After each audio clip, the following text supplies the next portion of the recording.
वो 3 बार आए, ऐसा कभी हुआ है? आप सोचिए, रविशंकर जी के समर्थन में उन्होंने एक खत लिख दिया तक, ऐसा कभी नहीं किया। लेकिन वो बार-बार रविशंकर जी की वकालत कर रहे हैं, लेकिन 1 तारीख को रविशंकर जी की विदाई होगी। सियासी परिवार है, वो मैं सियासत से तो बचपन से हूँ। इसका ये फ़ायदा होता है राजनीति का कि आप लोगों के बिल्कुल करीब आ जाते हैं, उनके दुख-सुख के, उनकी समस्याओं के, और जो देश के सामने जो मुद्दे होते हैं, सामाजिक न्याय के या आर्थिक विषमताओं के, गरीबी के, वो और जानकार हो जाते हैं राजनीतिक परिवार से आने के लिए। और जो मैंने पढ़ाई की है वो भारत इस अपने मुल्क के बारे में की है। सर आपकी तैयारी कैसी है? क्या लग रहा है चुनाव में कितना वोट ज्यादा आप लेके आइएगा? नहीं, वोट की बात नहीं है, भारी बहुमत से मैं जीतूंगा, ये निश्चित हो गया, ये तय हो चुका है, क्योंकि मैं जहाँ जा रहा हूँ वो जो समर्थन मिल रहा है, जो विश्वास और जो आशीर्वाद मिल रहा है, वो प्रत्याशित है।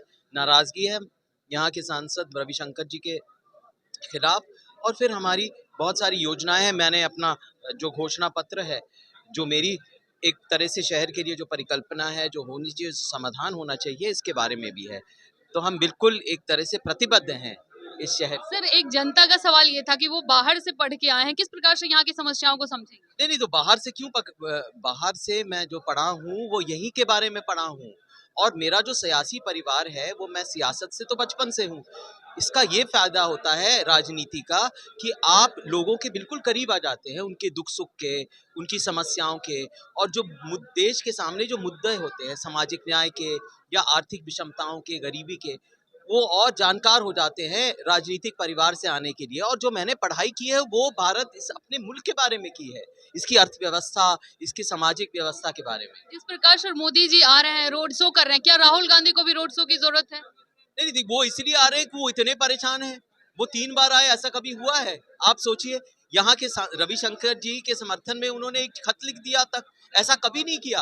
आप जरा सोचिए क्या मानसिकता होगी, कितने परेशान होंगे, जो कि ऐसा भी कर सकते हैं। देखिए, वो बार-बार रविशंकर जी की वकालत कर रहे हैं, लेकिन 1 तारीख को रविशंकर जी की विदाई होगी। विदाई हो जाएगी।